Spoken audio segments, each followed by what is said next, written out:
and welcome to Salida Scene. This is our inaugural filming, so please pardon us for any easy mistakes that we make.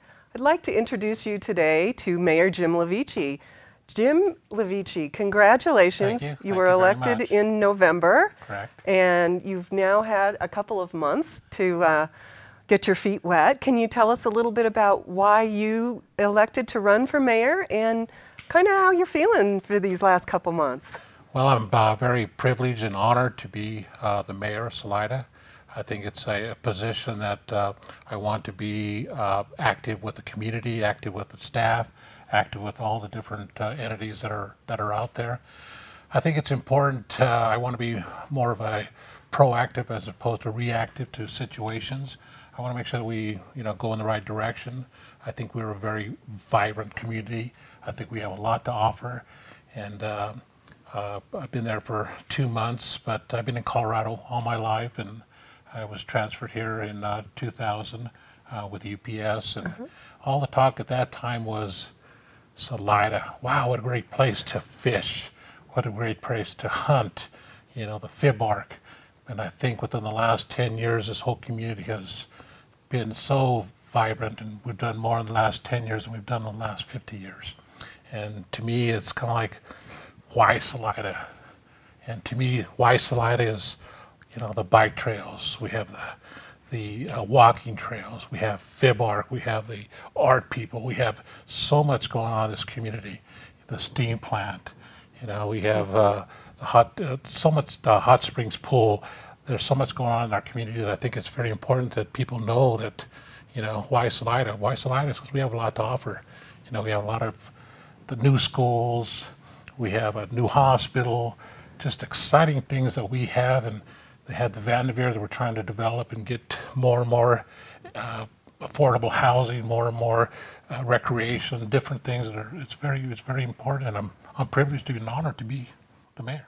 Well, you should feel very privileged because this is a fabulous town, and many of us moved here for the same reasons you're describing. I moved here 10 years ago for those very same reasons, and I'm so happy to be here, and I feel so lucky to have found a place where I'm so happy.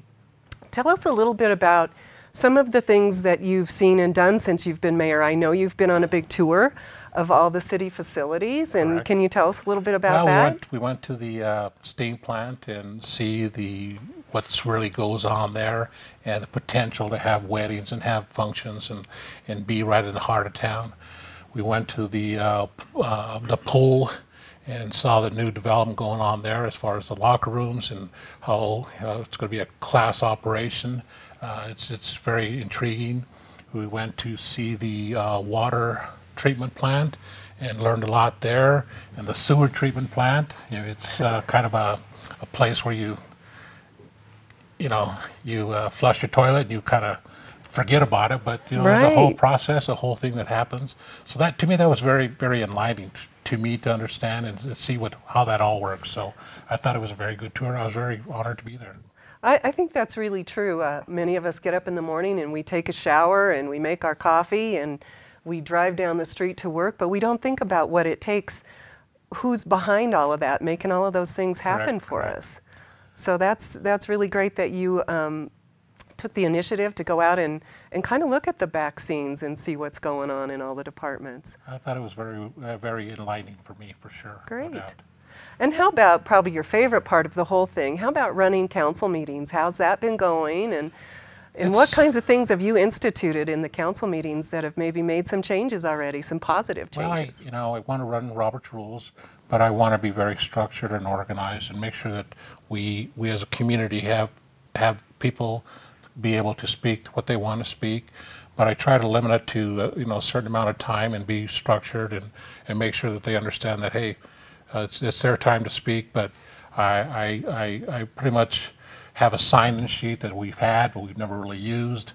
And then I'm kind of randomly selecting the people as to how they will or who will speak first. And I think all too often it becomes into a bitter debate, and we want to hear their voice, but on the same token, we want to make sure that they understand that it's their time to speak and address the situation and not interject personalities, debate the issues and not the personality. So that's very important to me. I think I've got a lot of positive reaction towards that because sometimes those meetings could be very long and be out of Yes, control. they can. And I think we want to be in a position where we have, productive meetings and not have, meetings that are 3, 4, 5 hours. And to me, that you can't function properly at that length of time. Great. Well, I think we're all looking forward to shorter meetings.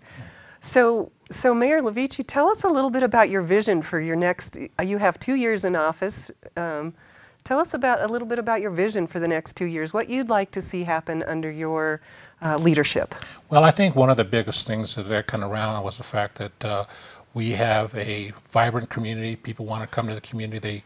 They see the importance of recreation. They see the importance of living here and the standards of living, but we don't have good affordable housing. And I think that's a common issue amongst a lot of our small communities along the mountain ranges and communities, well, around all over the United States. But we have the Vanderveer property, which we're trying to get that developed. I think a big portion of that, that talk should be going in that direction as far as affordable housing. Yes, we have the employees, but a lot of them can't afford to live here in the community. So that's one of the big issues I'm very, very much concerned about. I think it's something that we need to address as not only as a city, but a county and a state. I mean, it's a problem for all of us. I have a couple daughters, and one now lives at home with us because she can't really afford to live out, and it's frustrating. And I'm glad that she is living here. The other daughter does not live here because there's not job opportunities for her. So it'd be nice to keep our children here and have employment for them, and also to have a place for them to stay as a reasonable reasonable cost. So that's one of my biggest issues I'd like to address as the mayor. Great.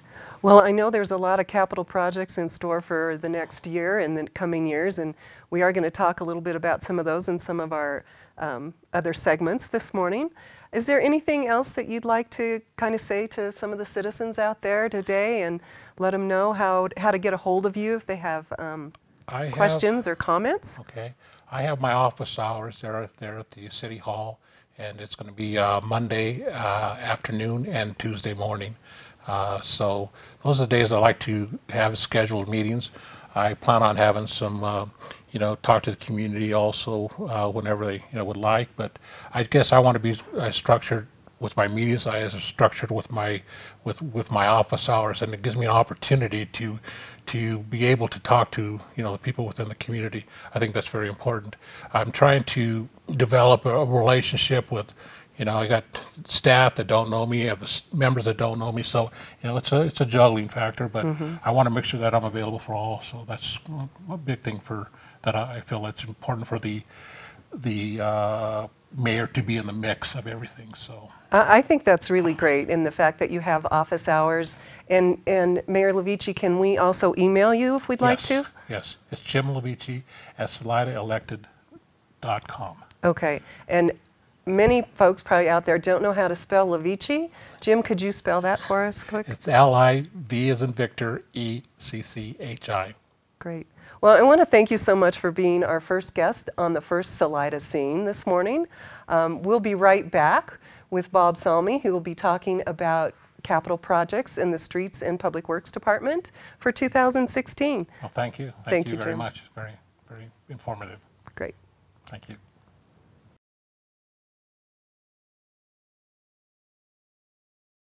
Youth in Action is a free literacy program that matches middle school students with preschool students. The middle school students and preschool student matches meet after school once a week right here in Chaffee County. This is an exciting time for the preschool students as their world is being opened up to letters, sounds, and words. Hi, I'm Kenny Wilcox, Youth in Action Coordinator. You can visibly see the transformation take place in the preschoolers as they read stories about places, animals, heroes, and faraway lands that they can only imagine. The middle school students get to be a part of this time in the lives of the preschoolers, while also gaining real life skills of responsibility, commitment as they care for their preschooler. Learning is encouraged through local field trips to places like the police and fire stations, hospital, and Humane Society. My favorite experience with my preschooler was going to the police station. He was really excited to do that. So was I, and so we had a lot of fun there and we got to learn a lot. Youth in Action is an interactive program that incorporates snacks, crafts, games, and play where creativity is always welcome. Families of the middle school and preschooler are welcome and encouraged to attend something we call Family Showcase. Family Showcase happens once a month and is an opportunity for the middle school and preschooler to show their parent or guardian exactly what we've been up to. It also gives the parent or guardian an opportunity to see this developing relationship between the preschooler and the middle schooler. My best experience with my mentee was probably when we went out to the high school to fly kites. It taught them a little sharing and it was just really fun. If you'd like more information about the Youth in Action program or want to get involved, check us out on chafeementors.org, or you can call me at 719-530-2581. To enroll your child in the Youth in Action program, simply pick up an application at your child's school office.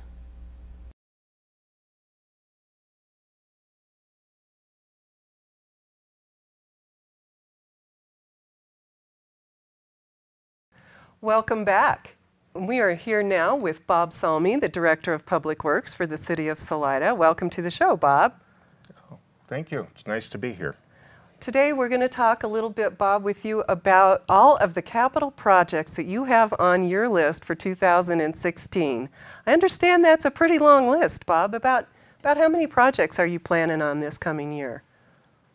Oh, I never thought to count them, but we have street projects, sidewalk projects, some water projects, sewer projects. There are quite a few. The major one that we're going to be doing this year that will impact the community is we are going to be rebuilding 11th Street from one end to the other. There isn't a lot of water to do on that job, and we will be redoing the services. The service lines going to the houses off the water, and everywhere that there are sewer lines crossing the road, we're going to replace those from manhole to manhole, so we don't have to dig it up later if we do some more work on it. But 11th Street by fall should look really pretty good. Great. It has been needing it for a long time, and I've been asked a lot by the citizenry to fix it. So, Bob, if I'm a citizen out there, I'm thinking, okay, 11th Street, and I'm comparing it to H Street and thinking, what were the conveniences and the inconveniences? What did you learn from H Street that's going to change and be different on 11th Street? And maybe kind of what's your timeline? Are you thinking going out to bid in January? Do you already have the engineering done? What's the plan? Yeah. On 11th Street, all of the engineering is done, and we should be going out to bid in January, awarding the bid in February. And as soon as the frost is out of the ground, I'm sure that we will start construction. Hopefully it will get done real soon because we should be able to start sooner. And I'm hoping that all goes well. Great. It shouldn't take as long to do 11th Street as it did the last segment of 8th Street because the water system won't be a big part of it. Okay. So. Will the street be as nice and fresh and new as H Street? Because that is just a beautiful street now. No, it should compare very well with it. And it will, I'm sure, be used a lot going from one end of town on to the other. Good. Yeah, should be good. Bob, I'm sure a lot of folks out there don't know that you're in charge of streets, but you're also in charge of water and wastewater. And what kind of projects do you have coming up in 2016 for water and wastewater? Well, on wastewater, we have a new sewer line that needs to be extended from Crestone down to I Street down near the courthouse. With all the construction going on up on Crestone, we need to upsize the line. Currently it's a 6-inch, so I want to make that a little larger to be able to handle the flow coming off of Crestone. So that will be a major one, and we should be able to start that probably somewhere, I'm hoping in June. We'll get that one going. And We're very lucky that we have the water plant has been redone in 2 stages. The wastewater plant is in good shape. There's been a lot of good things done to water and sewer. We still have a lot to do, but we're getting there. And we've got a good plan, and it's proceeding on. I'm very excited about the idea of getting a lot of our water work done. And we have been doing a lot on sewer. This year we slip lined a lot of line, and this winter, probably starting as soon as the contractor can get it, we are going to be working in the alleys and replacing some of the lines that are in bad shape, that are running through the alleys. Great. So there's a lot to do. So, Bob, I'm aware that there is a capital plan for streets, and is that somewhere where we can find it if we're interested in looking at and maybe seeing when it's our street's turn or what kind of condition our street might be in? And we find that on the city's webpage? I'm not sure, but I think we can make sure it is. And it's also on the wall in the council chambers when people come to the meetings. We keep changing the plan every year and upgrading and keep going forward, and different ideas and needs come to mind. So it is a plan that is under constant change. Nothing is written in stone, but we take a lot of different things into consideration when we decide what streets are done. It isn't a willy-nilly thing. We rate all the streets depending on what they do, major traffic, potholes. One thing that stops us is money for water or money for sewer to take care of things. It's mostly water on the streets, and if we know that we've got water underneath, we have to have the water the money for the water in order to do what we need to when we're doing the streets. So we've been concentrating a lot on streets that we don't have to do a lot of major changes. H Street needed a water line all the way from one end to the other, from 3rd to 16th. So, that took a little bit to get that going. Great. And when we build up more water capital, we can do some of the streets down on the south end of town. So Well, it should work good. I think H Street looks great. Are there any other major street projects coming up in 2016? You said 11th Street from... Well, the whole length of 11th. I think it starts on B. I'm not sure. But we're going to be doing that. We're going to take I and J and slurry seal it to seal the road. That'll happen sometime in the summer. So those 2 streets from one end to the other will be pretty good. And I should say I and J, not south of First Street, but the rest of it north of First Street, the south part will be done. So it's quite a few blocks. Great.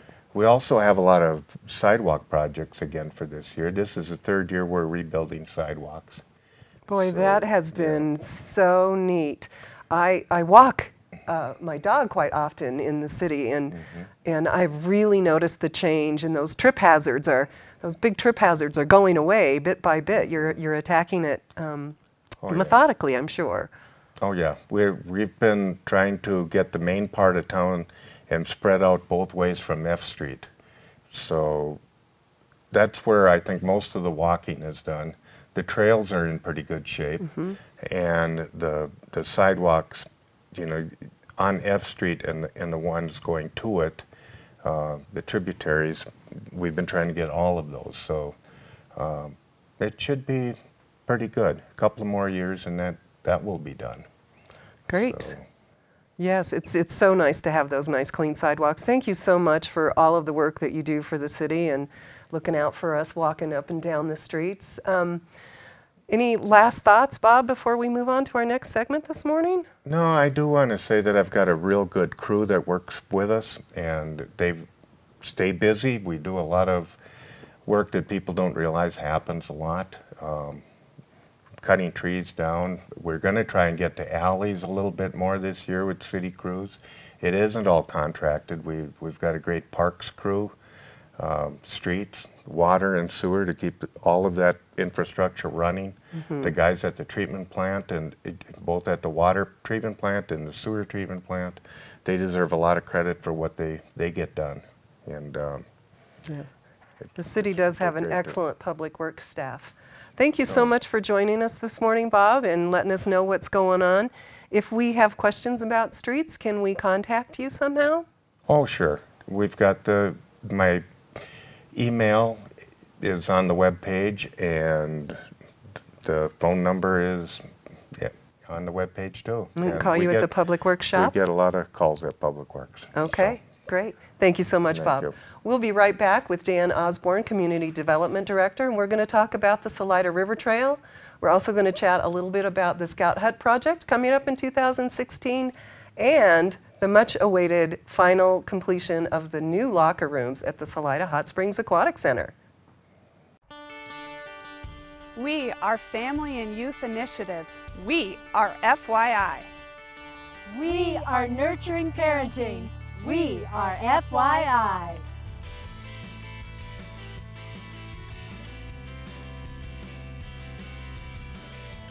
We are Chaffee County Mentors. We are FYI.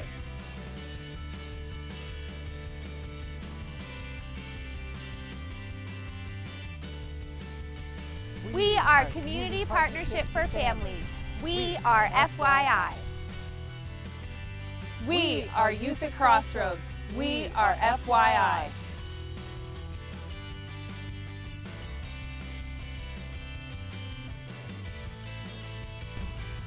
We are FYI.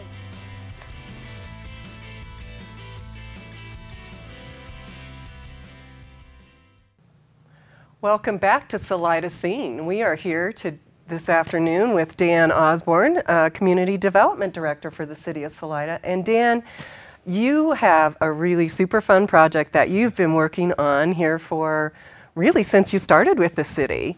Can you tell us a little bit about the Salida River Trail? Sure, Teresa, I'd be happy to. Yeah, this is a project that's been in the works long before my time. It's really been a collaboration of the community and many of our partners. And really, I want to give a shout out to those partners. We have so many folks that we've worked with and have been supportive of this project over the years. And truly, without their help and their support, this project would have never come to fruition.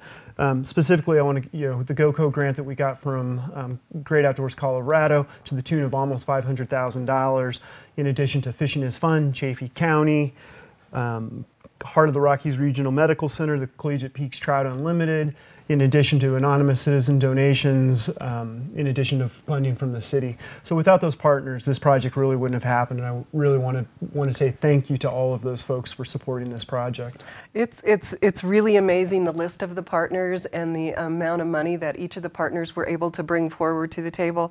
What is the total cost of this project? The project is almost $700,000. So this is a big project. It's a 2.5 mile trail project, comprised largely of two sections. There's an eastern section that goes from McCormick Park right there behind City Hall and connects into the existing trail system at Riverside Park. And then again over at Marvin Park it picks back up, and we go from Marvin Park over onto state lands at Sands Lake. So really it provides one of the last links on our trail system along the river. It's really a very exciting project. It is, and it's not a paved path, is that correct, Dan? There's two different sections. The section from City Hall over to Riverside Park is concrete. It's a 5-foot concrete path, so very similar to what we already have in there. We felt that it was important to have that be a concrete section because of the durability issues with the high water, those kinds of things. There may be certain times of the year when it's underwater, and we anticipated that, and we wanted to make sure that it would not have ongoing maintenance issues and it would stand up to that water. On the western end, now that side, there's a couple of really cool things going on over there. The section behind Marvin Park, there behind the baseball fields, that's just a crusher fine section of trail. So very similar you'd see in other parts of the city, 8 feet wide. So there's plenty of room to get out there with your bikes and for your joggers and other folks. And then as we get closer over to Sands Lake, it actually picks up and is concrete again. And the reason that it's concrete is we wanted to make sure that we had a section that was ADA accessible for fisher folks and anybody wanting to get down to the river. So we've got about a 200-foot section that drops right down to the river. It's right at the ordinary high water line, and we put some additional access points in there so folks with disabilities would be able to access that section and really have an opportunity to interact with the river. We also did some habitat improvements in the river so it would hold the fish and really make a really nice experience for people down in that section. It's really fabulous. It's just so exciting. And I think one of the funnest terms that I've ever heard is in the fish habitat is fish condos. We do have some fish condos. It's almost like a ladder. ladder. Is that affordable housing, by the way? It's affordable housing for the fish.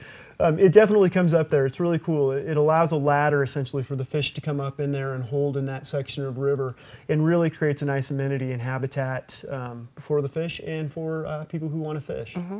That's great. And so really we now can walk all the way from City Hall all the way to Franz Lake. Absolutely. On trail. On trail. There's one section on Sackett that you would be on the bike lanes or in the share rows. Yeah, at some point we'd like to connect that section and put in some sidewalks, but that'll be a future capital improvements project. But yeah, this is the last section in linking up all of our historic downtown with some of our outlying areas. That's great. Dan, you talked about some of your partners. The City of Salida obviously put some money towards this.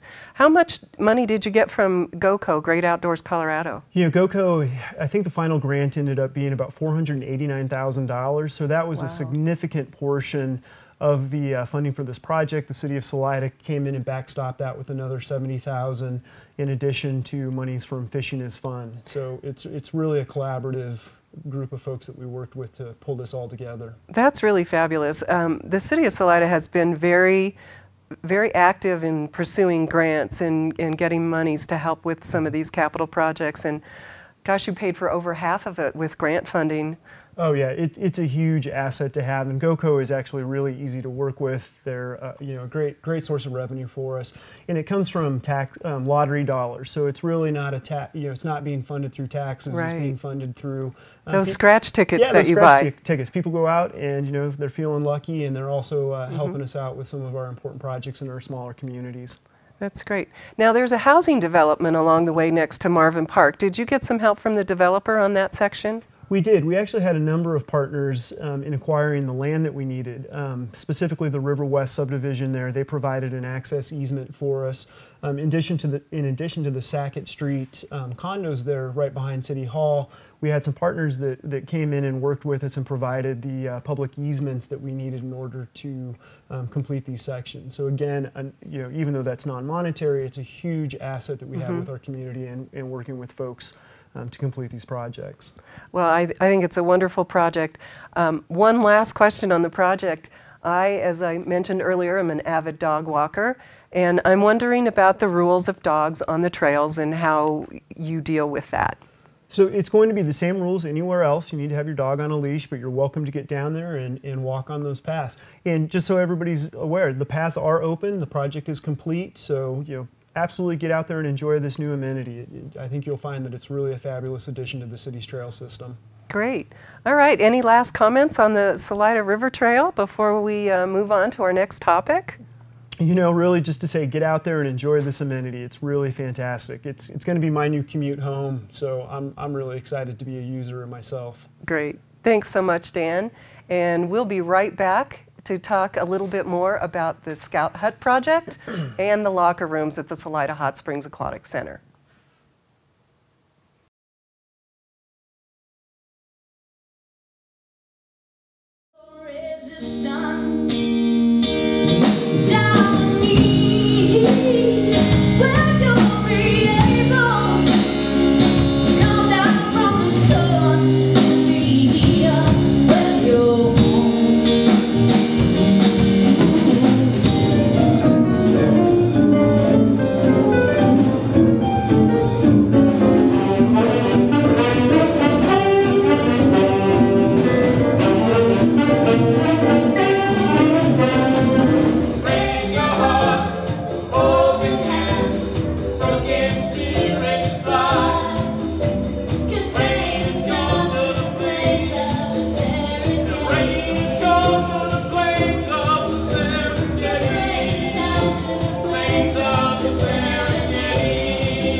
Choose the unpretentious alternative for productive meetings and retreats at the Steam Plant Event Center.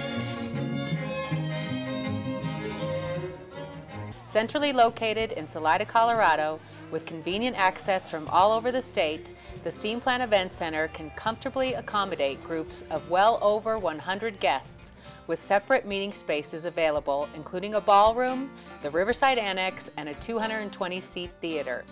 Hosting your next meeting at the Steam Plant will result in a high attendance rate because of its central Colorado location, and participants will enjoy Salida's relaxed, small-town atmosphere. The Steam Plant has a variety of multi-purpose spaces capable of handling most meeting requirements. The Riverside Annex can accommodate up to 80 participants and is available as 3 breakout rooms with retractable walls that can become one larger room. The ballroom offers a gracious space for large meetings, luncheon presentations, exhibits, fundraisers, weddings, and get-togethers. The adjacent theater is just the place for larger audience presentations.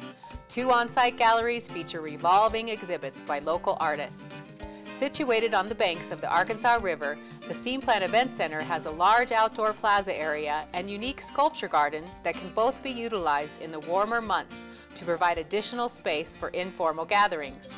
In addition, the Steam Plant offers a commercial kitchen for use of food preparation from select caterers. Salida is home to the largest historical district in Colorado, as well as one of the first designated Colorado Creative Districts, and offers visitors a variety of unique shops, art galleries, restaurants, and recreational river and mountain town activities. Far away from the hustle and bustle of the bigger cities, but with all the amenities you can expect from any large-scale venue.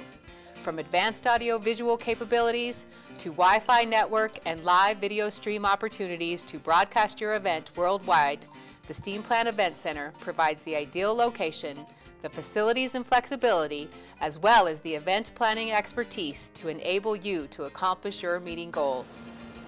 Business as usual? Not even close.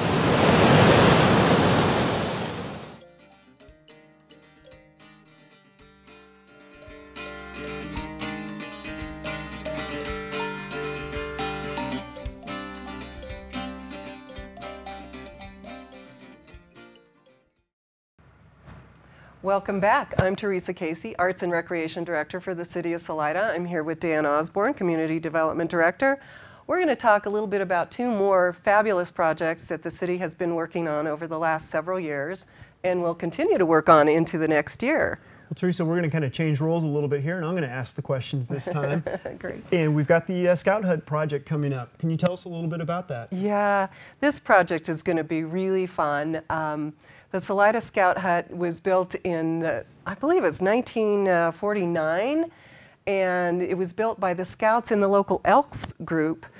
And they really ran that facility on their own for many years, and until they got to a point where the Scouts, it just was hard for the Scouts to really keep it up, keep up the maintenance and the expenses, excuse me. So they asked the city if the city would take it over, and the city took it over in the 80s or 90s. And we've been running that facility ever since. But really, it is in need of some major updates: plumbing, electrical, HVAC. I think we'll show some photos maybe here in a little bit that'll show some of the issues that we have there. So really bringing it up to code is one of our first priorities. Mm-hmm. So also kind of opening it up and exposing the river. I mean, we have that beautiful asset on the back side, but really there are very few windows that open up to the river. So opening up the back side and putting a nice walk-around deck on the back side is going to be great. So I think the finished product is going to be really cool. Yeah, no doubt this is going to be a really big project, Teresa. Can you tell us a little bit about the partners and the funding sources for this? This project is going to be a little over $620,000, and so the City Council has budgeted $209,000 in their budget. And we also went to the Department of Local Affairs, DOLA, and sent in a grant for $311,000. And very exciting news, we just found out recently that we were awarded that grant. And then also the 2 Salida Rotary Clubs have partnered up with us, and they said they were going to raise $100,000 towards this project. And they've been doing a fabulous job. They put together a grant for the Daniels Foundation, and they got $45,000 from that. And they've also done several fundraising activities. They sold concert tickets to last year's big concert. They've done dances. They've done just a mail-out campaign. And they're very close to having their whole $100,000 raised. I think we're still in need of about another $15,000 or so, but we should have that, and hope to get this project rolling pretty quick. I have no doubt there will be a nice community input and hopefully get that last $15,000 no problem. I know that there's been a lot of community input on this project as you went through the design phase and kind of deciding what the needs and the ultimate look for the new building would be. Can you talk a little bit about that, when construction will start? Yeah, thanks for asking that question, Dan. Really, we did a planning process with the students from Colorado University in the technical assistance program. So these are students who are working on their master's degree in planning or architecture or landscape architecture. And we did hold many community meetings. We worked closely with the scouting groups to be sure that their needs will be met in the new space. We also worked with the Arkansas Valley Music and Dance group, who hold contra dances there about once a month. And we worked with other users, and the recreation department uses that facility quite often for events. And one of the things we noticed was storage space was really at a premium, as well as the restrooms and some of the kitchen areas. Some of those functional areas seem to have been kind of overlooked for a few years. So we really want to fix those up. So we had several community meetings, and the students from CU and the University Technical Assistance Program came up with a final product and some drawings, and we'll show some of those on the screen here in a little bit too, of what that is going to look like when it's all finished. Sounds like a really inclusive process. It seems like all the right users were hit and all the right stakeholders were able to come to the table. That's really exciting. With all the different user groups out there, will the Scouts still be able to use the building?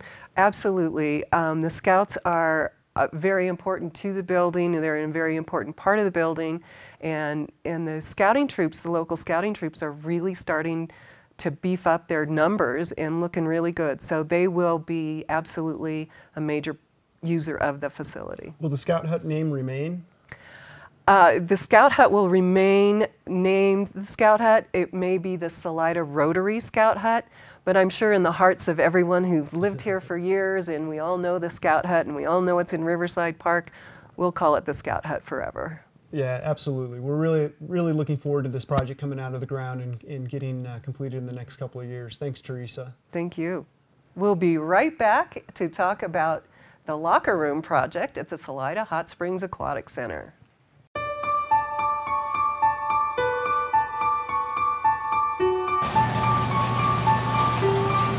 Hi, this is Daryl Brady from Brady's West Garden and Floral in Salida, Colorado. I'm here to share my story of my family with you. My family had 12 kids in it. My parents, Rhoda Brady, Thomas Richard Brady, and the 12 kids, Dennis, Danny, Debbie, Dylan, Daryl, Donna, Dean, Darren, Darn, Diana, Darlene, and Derek. The business was started 45 years ago with my father native collecting aspens and blue spruce for the Denver metro market. We were babysat by my father. His technique of babysitting then was to dig a hole, line it with burlap, give us a bottle, change our diaper, and come back and check on us in 20 minutes. So that being the daycare, he would go out, dig trees, load them onto the vehicle, come back and check us, make sure we had food, clothing, shelter, go back to work. So that's how it started 45 years ago. Now the business is ran by 3 of my brothers, Delwyn, Dean, Darren, myself, Daryl. We have 3 locations. There's a location in Canyon City that is retail, Brady's Garden and Patio Center. The nursery in Canyon is a wholesale nursery, Brady's Evergreen Nursery, and the Salida location, Brady's West Garden and Floral. I invite you to be part of our family. Come spend some time with us. Join our family. I like to treat my customers as family. I like to be treated as part of their family. We offer high quality annuals, perennials, trees, shrubs, fertilizers, hot tubs, floral design, patio furniture, pottery, outdoor fireplaces, outdoor kitchens. We're your outdoor store. All of our herbs and vegetables are grown natural and organic. We have a very large line of natural and organic products for you. Our passion is growing. Come in and visit us. See for yourself what there is at Brady's West. Also visit us in our Canyon City location, 7121 County Road 107 in Salida, 1121 South 9th in Canyon City. Visit Dean in Canyon City. Visit Darrell in Salida. Visit our family in all of our locations. I would like to extend my thanks to you, this community, the people in this community.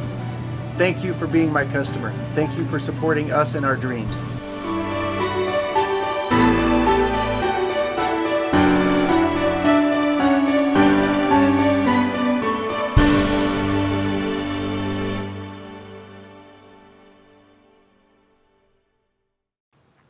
Welcome back to the Salida Scene. I'm Dan Osborne, Community Development Director for the City of Salida. I'm here with Teresa Casey, Parks and Recreation Director.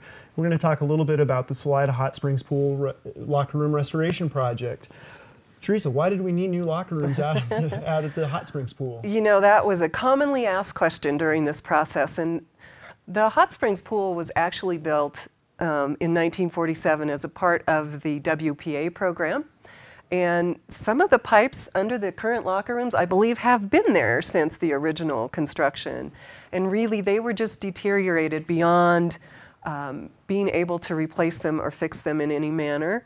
Also, we were not ADA compliant in those locker rooms. We didn't have ADA toilet stalls, ADA shower stalls, and there were just a lot of things missing in those locker rooms. And we didn't have nice family locker rooms. And you know, so many times now folks come to the pool and it's a dad maybe with a 4 or 5-year-old daughter, and they don't really want to go in the men's locker room. They'd like to use a space that's more convenient to them. So now we're going to have 2 family locker rooms as well. Teresa, that sounds like a really great project and a really nice amenity. What were the challenges of getting the project done? I think one of the biggest challenges was really convincing folks that we needed to do new locker rooms rather than try to repair the old locker rooms.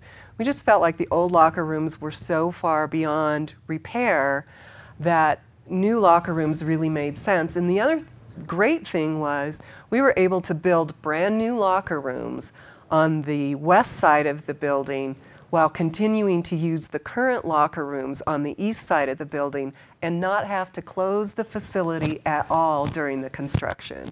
Wow, that's great. I know that there's been a lot of talk and there's a master plan in place for the Hot Springs Pool. How will the new locker rooms flow into any designs that we do in the future? Dan, everything that we've done at the pool has been with the future in mind. So anytime we place something in the facility or anytime we do an improvement at the facility, we try to think about what does the future hold? Are we going to be building outdoor soaking pools, or are we going to be adding outdoor amenities? Is the parking lot going to stay where it is? Is the front entrance going to remain as it is? So we try to think through all of those things, and we really feel like the placement of the locker rooms with any changes that we make will really serve the project well. It sounds like there's been a lot of planning and a lot of thought in this project. When do you anticipate the opening of the new locker rooms? Are we getting close? We are so close. We are now just really waiting for installation of the lockers themselves. And we also did in these locker rooms cubbies, because understand that not everybody needs a locker. They just want some place to put their shoes or their coats that are not on the floor or not on a bench, so we're not taking up space. So we're waiting for those couple of things, and I would say in the next week or so, and hopefully by the time you see this show on air, the locker rooms will be open and ready for use. Oh, that's great, Teresa. Any other big plans coming up in 2016? We have a lot of capital projects listed for the pool in 2016. We'd like to fix the parking lot. It's a problem logistically, and we need to do a complete rebuild on that. We've got some deck issues, and we have a surprise. Last year we had a surprise, and it was a water slide, and I think that went over pretty well. So we have another little surprise that we're working on for this year. Don't want to let the cat out of the bag until we're really ready for that. But we've done a lot at the pool over the years, and I think it really shows. Well, if it's as successful as the new slide, I'm sure it'll be a great amenity. And I just want to say thanks to you specifically for all of your hard work on these projects, and certainly to your staff that's really rolled out a fantastic, world-class amenity for our community. Thanks, Dan. I think the pool is a great facility, and it's amazing that a town our size has such a nice facility. Absolutely. We'll look forward to more improvements in the future. Thanks, Thank Teresa. you. And thank you for joining us on the first Salida Scene.